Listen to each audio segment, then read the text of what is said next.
ఇక్కడికి ఇచ్చేసిన భగవద్ బంధువులకు, సాయి బంధువులకు, నా ఆత్మస్వరూపులకు, నా ఆత్మగురువులందరికీ నా హృదయపూర్వక ప్రణామములు. ఈరోజు మనం తెలుసుకోబోయే అంశం ఏమిటంటే త్రిగుణాలు. ఈ త్రిగుణాలు అనేవి ప్రతి ఒక్కరికి తెలుసు. కానీ ఆ త్రిగుణాలు అనేవి ఎన్ని రకాలో ఎవరైనా చెప్తారా? త్రిగుణాలని చెప్పుకుంటున్నాం మనం. ఆ గుణాలు ఎన్ని రకాలు ఉన్నాయి మనకి తెలిసినాయి? 3 రకాలు అన్నమాట. ఏవి? తమోగుణము, రజోగుణము, సత్వగుణం. ఈ 3 మనం ప్రతి ఒక్కరిలో ఉంటాయి. ఇది కాని స్థితి భగవత్ స్థితి అనేది అవుతుంది. అది ఎప్పుడు తెలుస్తుంది అంటే మనల్ని మనం తెలుసుకున్నప్పుడు తెలుస్తుంది. అది ఏంటంటే గుణాతీత స్థితి అంటారు దాన్ని. ఆ గుణాతీత స్థితి అనేది రావాలంటే ఇట్లా మనం దీంట్లో అన్నింటిలో కూడా మనం ముందు తెలుసుకొని తర్వాత దానికి వెళ్దాం అనమాట. ఇప్పుడు త్రిగుణాలు అనేవి 3 రకాల గుణాలు అని చెప్పుకున్నాం కదా. ఇప్పుడు కృతయుగం, మనకి యుగాలు కూడా తెలుసు కదా. కృతయుగము, త్రేతాయుగము, ద్వాపరయుగము. ఈ 3 యుగాలు ఉన్నాయి మనకి. 3 యుగాలలో మనం ఏం చెప్పుకున్నాము? మామూలుగా ఈ కృతయుగంలో ఏం చెప్పుకున్నాము? రాక్షసులు ఎలా ఉంటారని చెప్పారు మన పురాణాల్లో. వాళ్ళు ఏదో కొమ్ములు కూరలు ఉంటారు, ఆ రాక్షసులని మనం చెప్పుకున్నాం. ఇక్కడ మామూలుగా గుణాలు ఎట్లుంటాయి అనేది, రాక్షసత్వం అనేది ఎట్లా ఉంటుందో చెప్పుకున్నాం. మామూలుగా ఇక్కడికి వచ్చేటప్పటికి మామూలు ద్వాపరయుగంలోకి వచ్చేటప్పటికి కొంచెం మార్పు చెందుతూ వచ్చినాయి. ఈ కలియుగంకి వచ్చేటప్పటికి ఆ త్రిగుణాలలో ఈ తమో గుణం ఎలా ఉంది మనలో? ఇప్పుడు ప్రతి ఒక్కరూ కూడా మనం ఈ గుణాలన్నింటిలో కూడా ఉన్నాం. ఎలా ఉన్నాము? ఇంతకు ముందు తమో గుణంలో ఉన్నప్పుడు ఆ రాక్షసత్వం అంటే కోరలుండే రాక్షసులు అనుకున్నాం. కానీ మనలో కూడా ఎట్లుంటాయంటే ఆ తమో గుణం అనేది కర్కశతమైన గుణాల్లో ఉంటామన్నమాట. అంటే ఎట్లా? ఈ కోరిక తీరిందాకా నేను ఇట్లేగానే ఉంటాను. ఆ తమో గుణంలో కూడా ఎట్లాంటి లక్షణాలు ఉంటాయి? నిద్ర, అలసట, అవన్నీ కూడా మనం ఆవరిస్తూ ఉంటాయన్నమాట. ఎందువల్ల? ఇప్పుడు భగవత్కార్యం జరుగుతుంది కానీ పక్కనైనా కూడా వెళ్ళలేని స్థితి ఎందుకుంటాము? మనలో ఆ తమోగుణం ఉన్నప్పుడు ఏంటంటే ఏముందిలబ్బా అడిగి చేసేది ఏముంది, ఇనేది ఇక తిన్నామా, కొనుక్కున్నామా, లేసామా అనే ఆలోచనతో ఈ తమోగుణ లక్షణాల్లో ఉండేవాళ్ళు ఉంటారనమాట. సరే, ఈ తమోగుణ జన్మలు కొన్ని జన్మలు ఎత్తేసాం, అయిపోయింది. కృతయుగం నుంచి కూడా వస్తూ ఉన్నాయి ఈ జన్మలు మనకి. కానీ ప్రజెంట్లో ఇప్పుడు మన ఈ కలియుగంలో నుంచి మనం స్టార్ట్ చేసుకుంటున్నాం. ఆ యుగాల్లో అన్నీ ఉన్నాము. కానీ మనం ఏంటంటే మనకేం తెలుసమ్మా? అప్పుడు రాముడు మనకు తెలియదా, కృష్ణుడు మనకు తెలియదా? ఏ యుగాల్లో ఉన్నారా? వాళ్ళ యొక్క జ్ఞానం మనం తీసుకుంటున్నావా లేదా? అలాగే ఈ కలియుగంలో ఉన్నా కూడా ప్రతి ఒక్కరు ఏదైనా ఉండిపోయినా ఉంది కానీ వేరే జన్మలోకి వెళ్ళము. ప్రతి ఒక్కరిలో తమోగుణం ఉంటుంది. ఆ తమోగుణంలో కూడా ఎన్ని రకాలు ఉంటాయి? 3 రకాలు ఉంటాయి. ఆ 3 రకాల జన్మల్లో మనం ఇట్లా ఉంటాం. ఎట్లా ఉంటాము? ఫస్ట్ కర్కశంగా ఉంటాము.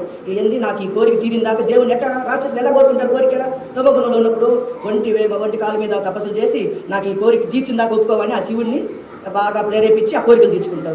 అట్లే మనం కూడా ఏం చేస్తాము? మన కోరిక తీరిందాక భగవంతుడికి నువ్వు ఇస్తావా సస్తావా అన్నట్టుగా బిహేవ్ చేస్తాం అన్నమాట. తర్వాత ఏంటంటే కొంచెం తెలుసుకున్నాక ఈ తమోగుణంలో కూడా మనం ఇలా ఉండకూడదు, కర్కశంగా ఉండకుండా ఎలా ఉండాలి? మామూలుగా మంది మనసు, మనోళ్ళు, నా కుటుంబం, నేను బాగుంటే చాలు అని కొన్ని జన్మల్లో మనం తమోగుణంలో కొన్ని జన్మల్లో తెలుసుకుంటాం. తర్వాత ఏం చేస్తాము? ఇది కాదబ్బా అందరూ ఏం చేస్తారు, అందరూ నన్ను ఇలా అనుకుంటున్నారు, నేను ఇలా ఉండకూడదు. ఈ తమోగుణం కూడా ఉండకుండా ఏం చేస్తాము? రజోగుణం మామూలుగా అప్పుడు కూడా ఏమనుకుంటాం? నా కుటుంబాన్ని నేను చూసుకుంటూ ఇతర వ్యక్తులతో కూడా నేను కలిసిమెలిసి ఉండాలనేది ఒకరు అర్థం చేసుకుంటాం. ఇది కలియుగంకి వచ్చేటప్పటికి మనలో ప్రతి ఒక్కటి ఉన్నారు. రాక్షసత్వం ఉంది మనలో, దైవత్వం ఉంది, మానవత్వం ఉంది, శివత్వం ఉంది. ఇవన్నీ గుణాలు మనలో ఉన్నాయి. కానీ ఎట్టి అవసరం ఎవరికి వారు దాన్ని అంతరంగంగా తెలుసుకోవాలి మామూలుగా. అలా ఈ తమోగుణంలో ఉన్న కొన్ని జన్మలు అలా అయిపోయినాక రజోగుణంలో వాళ్ళు ఎట్టుంటారు? ఎప్పుడు ఒకరి మీద పెత్తనం జలాయించాలంటారు. నేనే గ్రేట్, నేనే ఇది అని కొన్ని రోజులు వాళ్ళు అనుకుంటూ పోతారు. మామూలుగా నేనే గ్రేట్ అని ఆ తత్వంలో వీళ్ళు ఉంటారనమాట. ఏ పూజలు చేసినా ఏం చేసినా కూడా ఏమనుకుంటారు? అందరికన్నా నేను గొప్పగా చేశాను, నేను చాలా గొప్పదాన్ని అని అనిపించుకోవాలి. అలా కాకుండా కొంతమంది మీద పెత్తనం జలాయిస్తాం. ఈ రజోగుణంలో ఏం చేస్తాము? ఎదుటి వారి మీద పెత్తనం జలాయిస్తాం. ఆ పెత్తనం ఎటువంటిది? ఒక యజమాని తన యొక్క మామూలుగా తన యొక్క ఇంట్లో పనిచేసే వాళ్ళని నేను చెప్పిన మాట వినాలరా, నేను అనిందే గ్రేట్ రా, నువ్వు చెప్పే కరెక్ట్ కదరా అని వాడి మీద పెత్తనం జలాయిస్తాను. కానీ తర్వాత ఈ జన్మ కూడా అట్లా కాకుండా ఆ పనివాడి ద్వారా కూడా మనకి పని జరగాలంటే ఆ రజోగుణంలో ఉన్న వ్యక్తి ఏం చేస్తాడు?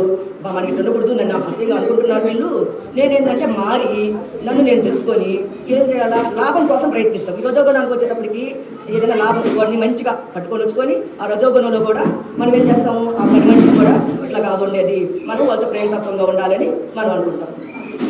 కొన్ని రోజులు ఏం చేస్తాము? పూజ చేసినా కూడా నాకన్నా ఆర్భాటంగా చేసేవాళ్ళు ఎవరు లేదు, నేను ఇన్ని ప్రసాదాలు పెట్టాను, నేను ఇన్ని చేశాను, దేవుడికి అన్ని చెందాను అని ఈ ఆలోచనతోనే రజోగుణంలో ఉండేవాళ్ళంతా ప్రవర్తిస్తాం. ఎక్కడ యజ్ఞ కాదు, వీళ్ళకి ఎక్కువ ఇంట్రెస్ట్ ఏంటంటే యజ్ఞాలు చేయటం, పెద్ద బోర్డులు వేయించుకొని దేవుడికి పెద్ద మాలలు వేయటం, ఇలాంటి ఆలోచనతో కలిగి ఉంటాం. రజోగుణ లక్షణాలతో కలిగి ఉండి మళ్ళీ ఇది కాదు ఇంకా ఏదో ఉంది అనుకొని ఆ రజోగుణంలో కూడా ఏం చేస్తాము? అంటే ఇలా ఉండకుండా మనం వాళ్ళ స్వలాభం పొందుతూ వాళ్ళ ద్వారా లాభాన్ని పొందుతాం. పొందుతూ కూడా వాళ్ళకి తెలియకుండా నా లాభాన్ని పొందుతూ వాళ్ళని పొగుడు అంటాం చూడు, ఈ మనిషి పొగిడైన పని చేయించుకుంటారా అంటాం మనం తెలియకుండా ఆటోమేటిక్గా ఆ మతాలు వాడుతుంటాము. ఎట్లయినా వాళ్ళ ద్వారా ఆ పని చేయించుకుంటూ చేస్తూ ఉంటారు.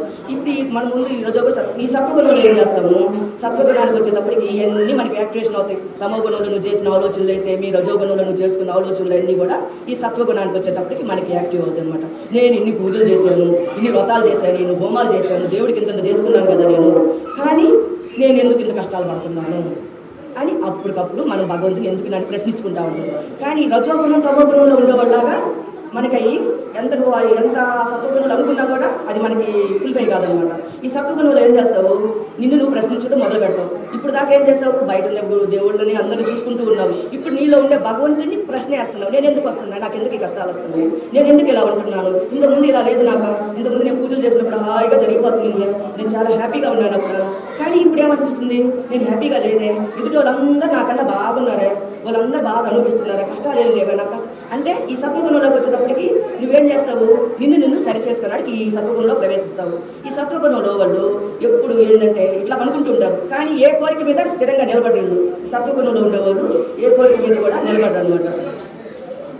వాళ్ళు మామూలుగా ఏంటంటే ఏ కోరిక మీద వాళ్ళు నిలబడరు అనమాట. సరే ఒక థాట్ మీద అంటారు చూడు, వీడు ఎప్పుడేదో గోల్లోనే ఉంటాడు, వీడికంటూ ఒక ఆలోచన లేదు ఏమేదో. కానీ ఈ సత్వగుణం ఈ తమో గుణంలో ఉండేవాడు, రజోగుణంలో ఉండేవాడు ఏదైనా నాకు కావాలా, అది అయిన వాడికి ఇంక నిద్ర పట్టదు, నిద్ర ఉండదు, ఆరాలి. ఈ సత్వగుణుడు ఏమనుకుంటాడు, నాకు ఏది ఉన్నా ఏమి చేసినా నా భగవంతుడిని నమ్మతాడు, కానీ ఎందుకు నేను ఇట్టున్నాను, వాళ్ళలాగా ఎందుకు ఉండలేకపోతున్నాను, నేను అప్పుడున్న పరిస్థితులు ఇప్పుడు నాకు ఎందుకు ఉండడం లేదని ప్రతి ఒక్కరూ కూడా ఈ కర్మబంధాల్లో ఇరుక్కోవడం అనేది ఈ సత్వగుణంలో ప్రవేశించినప్పుడు ముందు జన్మలో చేస్తున్నాం, తెలియక ఆలోచనలు ఉంటాయి. తమో గుణంలో రజోగుణంలో ఉన్నప్పుడు ఇతరుల మీద పెత్తనం చేయడం, కర్కశంగా ఒకరిని మాట్లాడడం చేయడం అన్నీ కూడా ఏంటంటే ముందు జన్మల్లో మనం చేసుకొచ్చుకుని ఈ సత్వగుణం వచ్చేటప్పటికి యాక్టివేషన్ అవుతాయి.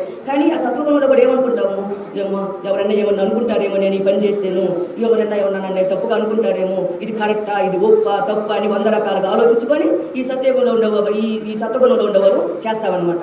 ఇంతకుముందు లేవా ఇంతకుముందు ఏం చేసావు, కాదు నీ స్వార్థం, ఆ స్వార్థం ఉంది, స్వార్థం లేదు, 10 మందిని కలుపుకుంటూ నువ్వు ఎలా ఉన్నతంగా ఉంటావో 10 మందిని కూడా అలా ఉన్నతంగా తీర్చిదిద్దాలని అనుకుంటూ నువ్వు ఆ ఆలోచనతో ముందుకు నడవాలని చూస్తావన్నమాట.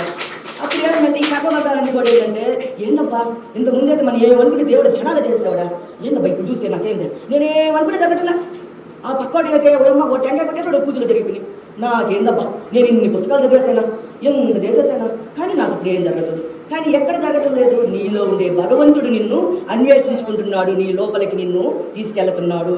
ఈ సత్వగుణంలోకి వచ్చినప్పుడు అది మనకు అర్థమవుద్ది.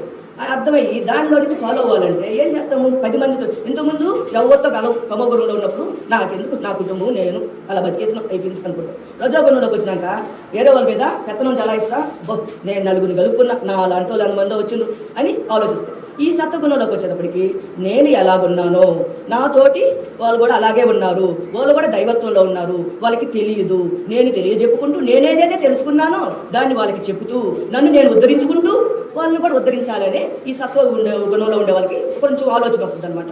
అప్పుడు వాళ్ళు ఏం చేస్తారు, ఇలా ఉన్నా జరగటం లేదు, జరగద్ది ఏం చెప్తాము, జరగద్దమ్మా, వాళ్ళు జరిగాయి అంటే అదొక కారణం ఉంది, ఏదో వాళ్ళు సమాధానించి చెప్పినట్టు తల్లి బిడ్డకి ఎట్లా చెప్తుందో అలాగా ఏంటంటే అలాగా చెప్తూ ఉంటుంది అనమాట. ఈ విశ్వంలో ఉన్న తల్లి మామూలుగా వాళ్ళందరూ కూడా మనకి ఇది కనెక్టివిటీగా ఇస్తూ ఉంటారు. ఈ మామూలుగా ఆత్మ ప్రయాణంలో అంటాము, ఇప్పుడు భగవంతుడు ఎక్కడున్నారని మీరు ఎవరైనా అంటే ఏం చెప్తారు, మీలో భగవంతుడు ఎక్కడున్నారు అని అడుగుతాము, అప్పుడు మీరు ఏం చెప్తారు, మనలో ఉన్నారని చెప్తున్నారు. ఆయన ఎలా ఉన్నారంటున్నాము, కానీ దాన్ని ఎలా గుర్తిస్తున్నావు, నీలో ఉన్న భగవంతుడిని నువ్వు ఎలా గుర్తిస్తున్నావు. ఇప్పుడు ఆలోచన, ఇప్పుడు మనం ఏమంటాం, తమో గుణంలో ఉన్నప్పుడు ఏం ఆలోచన చేస్తాము, ఎవరికైనా వస్తువు ఇవ్వాలంటే 100 రకాల ఆలోచన చేస్తాము, కానీ వాళ్ళకి ఇస్తే ఏమొస్తుందో, నాకు లాభం రాదేమో, నష్టం వస్తుందేమో అని ఇలా ఆలోచించుకుంటాం. కానీ రజోగుణంలోకి వచ్చిన తర్వాత ఆలోచన విధానం నేను ఏం చేస్తాను, నేను గ్రేట్, నేను ధారాళంగా వీడికి లోపలే ఉంటుంది, వీడికి ఇస్తే ఏమవుద్దబ్బా అనుకుంటాం, కానీ మళ్ళీ ఇచ్చేసి నేను నలుగురిలో గొప్ప అనిపించుకోవాలని ఇస్తాము. కానీ ఒకరికి ఇచ్చినప్పుడు మనం ఏంటంటే ఈ రజోగుణంలో ఉండేవాడు గొప్పగా చెప్పుకోవాలనుకుంటాడు అనమాట. దాన్ని ఇట్లా ఈ విధంగా కూడా చెప్పుకోవాలా, మనము నన్ను 10 మంది గుర్తించాలా, నేను ఈ దాన ధర్మం చేస్తాను, గుళ్ళో ఇది చేశాను అది చేశానని ఈ రజోగుణంలో ఉండేవాడు చెప్పుకుంటూ ఉంటాడు అనమాట. ఆ చెప్పుకొని అది కూడా ఏం చేస్తాడు, ఎవరికైనా డబ్బు ఇచ్చినా ఇది వాడి దగ్గర కరెక్ట్గా రాకుంటాడు. సరే నా దగ్గర ఉంది కదా, తను కష్టాల్లో ఉన్నాడు, నేను ఇచ్చాడు ఎప్పుడో వస్తాడు ఆలోచించాడు. అదే సత్వగుణం ఉన్నవాడు ఏం చేస్తాడు, ఇచ్చాను కదా ఓడు నా అలాంటి ఇబ్బందే కదా, నేను ఇచ్చాను కదా వాడు ఎప్పుడోసారి ఇస్తాడులే, నేను బట్టి కష్టాలు వాడు పడుతున్నాడు కదా అని కళ్ళ ముందు వాడిని ప్రెజర్ చేయను. ఈ రజోగుణంలో ఉన్నవాడు ఏం చేస్తాడు, నువ్వు ఇస్తావా సస్తావా, ఇచ్చేటప్పుడు 10 మందిలో గొప్పగా ఇస్తాడు, తీసుకునేటప్పుడు 10 మందిని ఎట్టైనా చేసి వీడి దగ్గర నుంచి లాక్కోవాలనే తత్వంతో ఆలోచిస్తాడు అనమాట. దాన్ని ఈ సత్వగుణంలో ఇలా ఆలోచిస్తాడు. రోజు అన్ని గుణాలు ఎక్కడున్నాయి, మనలోనే ఉన్నాయి. మనం అక్కడ ఎప్పుడో ఇప్పుడు మన తమో గుణంలో ఉన్నాము. అప్పుడు కృతయుగంలో మనుషులు ఎలా ఉండేవాళ్ళమ్మా, ఏం చేసేవాళ్ళు, తిండి కోసం ఎలా అలంకరించేవాళ్ళు, ఎక్కడో అడవుల్లో కూర్చొని తపస్సు చేస్తే వాళ్ళు మనకి జ్ఞానాన్ని ఇచ్చారు. మనం ఏం చేస్తున్నాం ఇప్పుడు, హాయిగా ఇంట్లో కూర్చొని ఫోనుల్లో దాంట్లో ఈ జ్ఞానాన్ని ఇంటూ తెలుసుకుంటున్నాము. అప్పటికిప్పటికి ఎంత అభివృద్ధి చెందింది, కృతయుగానికి, త్రేతాయుగానికి, ద్వాపరయుగానికి, కలియుగం. మనం ఏమనుకుంటాము, అమ్మ కలియుగం చాలా దుర్భరమైంది, ఈ కలియుగంలో మనం ఎదగాలేము అని ఎన్నెన్నో ఆలోచనతో పోతాం. కానీ కలియుగంలో అన్ని రకాలు కలిసిన ఇది నువ్వే, కలియుగానికి సృష్టికర్తవి నీవే, నాశనకర్తవి కూడా నువ్వే. ఎలా, నీ ఆలోచన విధానంతో నీవు ఏంటంటే నీవు ఏది పొందాలంటే అది. ఇప్పుడు ప్రతి సౌకర్యం వచ్చింది, నీకు ఏది కావాలో అది తీసుకో అంటాడు భగవంతుడు. కానీ నువ్వేం చేస్తున్నావు, నీకు అవసరమైన దాంట్లో బాగా రమ్మిస్తావు, నీకు అవసరం లేదు ఎదుటోళ్ళు మీద వేసుకునే దానికైతే చెత్త, ఎదుటోళ్ళు చెత్త వేసుకునే దానికైతే బాగా ఉపయోగించుకుంటావు. కానీ మన చెత్తని మనం తొలగించుకో, స్నానం చేస్తావు నువ్వు, ఈ శరీరమే శుభ్రం అవుతుంది, లోపల 2 రోజులు శుభ్రం అవ్వాలి. ఇప్పుడు బాహ్యానికి పూజలు చేస్తున్నాం, అభిషేకాలు చేస్తున్నాం ఆ తండ్రికి. ఆ తండ్రి మనకి చెప్పిన దాన్ని, తత్వాన్ని అర్థం చేసుకొని దాన్ని ముందుకు నడవాలి. అభిషేకము అంటే నువ్వులో ఉన్న భగవంతుడికి చేస్తున్నట్టు భావించుకొని ఆ అభిషేకం చేసినప్పుడు ఏంటంటే నీ యొక్క స్థితిగతులు అనేది నీకు అర్థం, ఆ ఆనందం అనేది చెప్పలేము. ఏదైనా నీ లోపలికి పొందిన ఆనందాన్ని చెప్పడం అనేది ఎవరికై వాళ్ళు ఆనందాన్ని అనుభవించినప్పుడే తెలుస్తుంది. బాహ్యానికి చెప్పచ్చు, ఎన్నో రకాలుగా చెప్పుకోవచ్చు దాన్ని. కానీ మనకి అది తెలియాలంటే మనం పొందినప్పుడే ఆనందం ఇతరులకు చెప్పగలుగుతాం. అది ఇప్పుడు తమో గుణం చెప్పుకుంటున్నాం కదా, ఆ తమో గుణంలో రాక్షసులు ఇలా ఉన్నారు. అప్పుడు సంపాదనకి ఎంత కష్టపడేవాళ్ళు అండి. మన చిన్నప్పటి నుంచి కూడా మన జీవిత విధానంలో ఎన్నో చూస్తున్నాం. మనం ఒక తిండికి కూడా ఎంతో ఇబ్బంది పడేవాళ్ళు. కొన్ని రోజులకి కొన్ని రకాల మనకు తెలియని ఫ్రూట్స్ కూడా వచ్చేస్తున్నాయి, ఎన్ని రకాల చెట్లు వచ్చినాయి, ఇప్పుడు ఎంత ఆహార విధానం అంటే అప్పుడు వాళ్ళ యొక్క సంకల్పాల వల్ల ఇప్పుడు మనం ఇలా జీవించగలుగుతున్నాము. అందుకని కూడా ఎప్పుడు మనం ఏంటంటే విశ్వ కళ్యాణ భావనతో మన సంకల్పాలు ఎలా ఉండాలి, మనమే కాకుండా మన తోటి సత్వగుణంలోకి వచ్చినా తెలుసుకుంటామని, మనమే కాక మన తోటిలో ఉండే వాళ్ళు కూడా ఈ యొక్క హృదయతత్వాన్ని పెంపొందించాలి. మనమే తినడం కాకుండా 10 మంది కూడా దాన్ని తినే అవకాశాన్ని ఇప్పుడు ఇచ్చారు కదా. ఇంతకుముందు యాపిల్ అలాంటి కొనుక్కునేటప్పుడు మనం ఎంతో ఇబ్బందులు పడేవాం. ఇప్పుడు యాపిల్ అంటే సునాయాసనం. ఇంతకుముందు కారులో దిగారు అంటే వాళ్ళు ఎంతో డబ్బుల్లో అనుకునేవాళ్ళం. ఇప్పుడు కారు అంటే లెక్కలే, డబ్బులంటే లెక్కలే, ఏది లేదు. ఇంతకుముందు మన తల్లిదండ్రుల కాలంలో మనకి ప్రతిదీ ఎలా ఉండేది అంటే మనం పెరిగిన వాతావరణం అంటే అక్కడ కూడా డబ్బులేదు, మనం ఉండే స్థితిగతులను బట్టి అవి మనకు అట్లా వచ్చినాయి. కానీ ఇప్పుడు స్థితిగతులు ఏంటంటే మనకన్నా మన పిల్లలు ఉన్నతంగా ఎదుగుతున్నారు. ఎలా ఎదుగుతున్నారు, వాళ్ళు వచ్చేటప్పటికి జ్ఞానము ఈ ప్రపంచంలోకి అందింది. ఎలా అందింది, ఈ తెలుసుకుని ఇంతకుముందు జ్ఞానం ఏం చేసేవాళ్ళు, కుప్పిటి పురాణం ఇప్పుడు మనం లలిత శాస్త్రం చదువుతామండి, దాంట్లో లాస్ట్లో ఏం చేస్తుంది, ఇది రహస్య విద్య అంటారు. ఎలా రహస్య విద్య, మనం ఏమనుకుంటాం మనకు తెలియదు. అప్పుడు అది కూడా తప్పులా, మనలో అప్పుడు జ్ఞానం లేదు, అది రహస్యమేమో, ఎవరికి చెప్పకూడదేమో అలాంటి భావనలు ఉండేవి. కానీ ఇప్పుడు ఏం భావనలు వచ్చినాయి మనలోకి, ఏది రహస్యం లేదు, నీకు తెలిసింది ఏదైనా 10 మందికి చెప్తూ. ప్రతి ఒక్కరిలో ఒక జ్ఞానం ఉంటుంది. ఒక్కొక్క అమ్మ దైవత్వాన్ని గురించి చెప్పగలదు, ఇంకో తల్లి తనకి వచ్చిన విద్యని 10 మందికి కూడా ఎలా విధంగా అలా చేస్తుంది. ఇప్పుడు ప్రతి ఒక్కరిలో కూడా ప్రతి ఒక్క టాలెంట్ ఉంటుంది, ప్రతి జన్మకు ఒక కారణం ఉంటుంది. కానీ ఆ జన్మని మనం ఎలా యూజ్ చేసుకున్నాం అనేది మనలో మనం ప్రశ్నించుకోవాలి. ఇస్తాడు ప్రతి ఒక్కరికి తెలివితేటలు లేని వారు అంటూ ఎవ్వరూ లేరు. అజ్ఞానము అంటే ఏంటంటే నిన్ను నువ్వు తెలుసుకోకపోవడమే అజ్ఞానం. నిన్ను నువ్వు తెలుసుకునే రోజు ఏంటంటే అదే జ్ఞానం. అనుకుంటావు ఎవరో వచ్చి నన్ను ఉద్ధరించాలే, నాకు ఎవరో చెప్తే నేను తెలుసుకోవాలి, లేకపోతే నేనేం తెలుసుకోలేనే, నేను చాలా అమాయకంగా ఉన్నానే నేను అంత అనుకుంటావు. కానీ నిన్ను నువ్వు తెలుసుకునే రోజు అంతా నీలోనే ఉంది. నీలో ఉండే భగవంతుడే నిన్ను నడిపిస్తున్నాడు, దీన్ని నన్ను చేత ఆయన ఈ కార్యక్రమాన్ని చేయించగలుగుతున్నాడు అని ఎప్పుడైతే సరెండర్స్ అంటే ఆయనకి సరెండర్ అయిపోయామనుకో, శరణాగతి భావం అంటారు దాన్ని. ఇప్పుడు మనం బాబాకి శరణాగతి అవుతున్నాం అంటాము, కొంతమంది హృదయపూర్వకంగా నమస్కారం అంటాము, కొందరు సాష్టాంగ దండ ప్రమాణాలు అంటాము. ఎవరెవరి జ్ఞానాన్ని బట్టి వాళ్ళు దాన్ని యూజ్ చేసుకుంటూ ఉంటారనమాట. ఎవరు ఏది చేసుకున్నా లాస్ట్కి ఎక్కడికి గుణాతీత స్థితిలో చేస్తాం. అలా ఎలా చేస్తాము, నిన్ను నువ్వు తెలుసుకుంటూ నీ లోపల జరిగే క్రియలు, నువ్వు ఈ క్షణం ఎలా ఉన్నావు, నువ్వు ఈ క్షణం ఇక్కడ ఉన్నప్పుడు అంటే ఆనందమే కాదు, ఇంట్లో ఉన్నప్పుడు కూడా ఆనందాన్ని రప్పించుకోగలిగితే ఇప్పుడు ఇవన్నీ పనులు చేస్తూ ఉంటాం. సంసారంలో ఎవరు సంసారంలో నిర్మాణం కాకుండా ఉండేదంటూ లేదు. మనకు తెలియనప్పుడు ఏంటంటే సంసారంలో మా బాధలు, నాకు వీళ్ళు అడ్డంకులు వాళ్ళు అడ్డంకులు అని ఎన్నో అనుకున్నాం. మనం తెలుసుకున్న తర్వాత ఎవరు అడ్డంకి కాదు, మనమే అడ్డుగీత గీసుకున్నాము. ఆ అడ్డుగీతలో నుంచి మనం బయటపడి ఉన్నతంగా ఎదగాలని మనకి ప్రేరణ వచ్చినప్పుడు దాన్ని ఏ విధంగా అయినా మలుసుకోగలిగే కెపాసిటీ మనందరికీ ఉంటుందన్నమాట. ఎలా వస్తుంది, ఇప్పుడు ఇక్కడికి వచ్చాము, ఇక్కడ విన్నాము, తను నిన్న ఏదో చెప్పారు శకుంతల గారు, తన తత్వం తన వేళ ఎలా ఉండాలి, ఈ పూజా విధానాలు చెప్పారు. కానీ తనలో ఉన్న భగవంతుడు మనకి ఏది తెలియాలని చెప్తాడో ఇక్కడికి వచ్చినప్పుడు నాకు యాక్టివ్గా నాకైతే మా తల్లిదండ్రులు అందరూ కూడా చాలా బాధగా ఏం చెప్పొద్దో కానీ నాకు ఏది వాక్ ఇస్తే భగవంతుడు అదే చెప్తాను. I am strong. నేను స్ట్రాంగ్ అయిన తర్వాత అది ఏదైనా మనకి నా నోట్లో నుంచి అయినా అది నాది కాదు, అది భగవంతుడి విషయము. ఇక్కడ కూర్చున్నారంటే వాళ్ళ అక్కడ మనం వాళ్ళు చూడాల్సింది వాళ్ళని కాదు, వారి లోపల ఉన్న భగవంతుని చూస్తూ ఉండడమేనా. ఈ గుణాల్లో కూడా మనం ఏమనుకుంటాం, మన పురాణాల్లో కూడా ఉండే శివుడు తమగుణ ప్రధానుడు అంటాము. ఎట్లాగా ఇప్పుడు మా బ్రహ్మ విష్ణు మహేశ్వరు ముగ్గురు ఉన్నారు. వీళ్ళు ముగ్గురిని మనం ఏమనుకుంటాము, సృష్టి స్థితి లయకారకులు ముగ్గురు అనుకున్నాం. ఎక్కడ చూసుకున్నా 3 విధాలుగానే వస్తుంది మనకి. ఇప్పుడు శివుడి చేతిలో ఏముంటుంది, త్రిశూలం ఉంటుంది. ఆ త్రిశూలాన్ని గుర్తులు ఏంటి, 3. ఆ 3 దేని ప్రతీకులు. ఇప్పుడు మనం చెప్పుకున్న గుణాలు తమోగుణం, రజోగుణం, సత్వగుణం. నీవు ఈ 3 గుణాలలో కూడా ఉంటూ నీవు గుణాతీతి స్థితి చేరాలంటే దీన్ని స్ట్రాంగ్గా పట్టుకో. దేన్ని, నీలో ఉన్న భగవంతుడిని. ఆయన ఎవరు, భగవంతుడు పట్టుకొని మనం నడిపిస్తున్నాడు. ఎట్లా నడిపిస్తున్నాడు, అన్ని లేవమ్మా నీకు లేవా, ఇంత మాత్రం ఉన్నావు, నీకు లేదా తమోగుణం అనొచ్చు. తమోగుణంలో ఉన్నా పడిపోతాం ఒక క్షణం. తర్వాత రజోగుణంలో ఉన్నా మనం ఆ క్షణానికి అలా ఉన్నా తర్వాత మనం ఎరుక స్థితిలోకి వచ్చినప్పుడు దాన్ని తెలుసుకొని సత్వగుణంలోకి ప్రయాణిస్తాం. ఈ 3 గుణాలు ఎప్పుడు ఉంటాయి, పోవు. నువ్వు ఎంత ఆధ్యాత్మికంగా ఎదుగు. కానీ భగవంతుల్లో కూడా లేవా, మన పురాణాలు చదువుకుంటున్నాం. శివుడి గురించి కానీ మామూలు విష్ణువుని గురించి కానీ బ్రహ్మని గురించి కానీ తెలుసుకుంటున్నాము. తెలుసుకున్నా కూడా వాళ్ళు కూడా ఒకప్పుడు పడిపోయారు. అంటే ఏ వ్యక్తి అయినా పడిపోయారు అన్నా కూడా దాన్ని ఏం చేస్తాము, మళ్ళా దాన్ని మనం తెలుసుకున్నప్పుడు దాని నుంచి బయటపడతాం. ఇతరులు చెప్తారు పాపం, చెప్పడానికేమో చాలా మంది ఇలా ఉండబాకమ్మ, అలా ఉండకూడదు అని మనకి చెప్పగలిగే ఉంటే, కానీ మార్పు చెందేది ఎవరు, నీవే అని భగవంతుడి కాడికి పోతాం. ఆయన అభిషేకాలన్నీ అంటే ఏది ఫుల్ఫైల్ అయింది కానీ ఇంకో దాంట్లో పోము. ఈ తమో గుణంలో ఉండే లక్షణాలన్నీ కూడా ఫుల్ఫైల్ ఉంది. కానీ ఇప్పుడు మామూలుగా తమో గుణంలో ఉదాహరణగా తీసుకున్నప్పుడు మన యొక్క రామాయణంలో కుంభకర్ణుడు ఉన్నాడు. తను ఏం చేస్తాడు, తను ఏం చేస్తాడు, ఎప్పుడు నిద్రపోవడం, ఇంకో ప్రపంచంలో ఇదే ప్రపంచం అని వాళ్ళ ఆనందం. కానీ ఇంకొక రజోగుణంలోకి వచ్చేటప్పటికి ఏం చేశాడు రావణాసుడు, నాకంటే గొప్ప లేరని దేశాల మీద పడి జనాలందరూ కొల్లగొట్టుకోబోయి లంకలో దాచిపెట్టుకున్నాడు ఆయన రజోగుణంలో. ఈ సత్వగుణంలో ఉన్న విభూషణుడు ఏం చేశాడు, తను ఒక భగవంతుడికి సహాయం చేస్తూ తను కూడా భగవతత్వంలో ఉంటూ మనందరూ ఏం చెప్పుకుంటారు, విభూషణుడి గురించి చాలా గొప్పగా చెప్పుకుంటారు. రావణాసుడు అంటే కానీ రావణాసుడు చాలా తెలివికలవాడు. మనకి తెలిసిన రావణాసుడు ఏంటంటే పురాణాల ప్రకారం ఇది అనుకుంటాం, కానీ తనలో చాలా బ్రహ్మజ్ఞానం ఉంది. తను అన్నీ తెలుసుకున్నాడు. కానీ ఎక్కడ పడిపోయాడు, నాకంటే గొప్పవాళ్ళు లేరు అనే అహంకార స్థితిలో ఉన్నప్పుడు తను పడిపోయాడు అక్కడ. అందుకని మళ్ళీ ప్రతి ఒక్కరిలో కూడా అహంకారం అనేది ఉండకూడదు. నాది, నేను నువ్వు అనే స్వార్థం ఉండకూడదు. ఇక్కడ ఎక్కడున్నా అది దైవ కార్యం కాదు, నీ ఇంటి కార్యం కాదు, ఏ కార్యంలోనూ కూడా నీవు ఏ స్థితిలో ఉండాలి, నీదంటూ ఏది లేదు, నన్ను నడిపిస్తున్నది ఈ భగవంతుడే, నా ద్వారా చేయిస్తున్నాడు ఈయన, నేను ఈ రోజు ఇంటికి ఇలా ఉపయోగపడ్డాను అని ఆనందంగా పొంగిపోయినప్పుడు నీ కుటుంబ సభ్యులకు కూడా ఆనందంగా చేయి. ఎలా ఆనందంగా ఉంటావు, అదే నా పంపలు చేయాల్సి వచ్చింది అన్నప్పుడు ఎలా ఉంటావు, తిట్టుకుంటూ చేస్తే నీ మధ్య పోతే ఎదుటోని హింస, ఇవన్నీ జరుగుతుంది. మనకి అన్నీ జరిగాయి, ఎవరో చెప్తే తెలుసుకునే కాదు.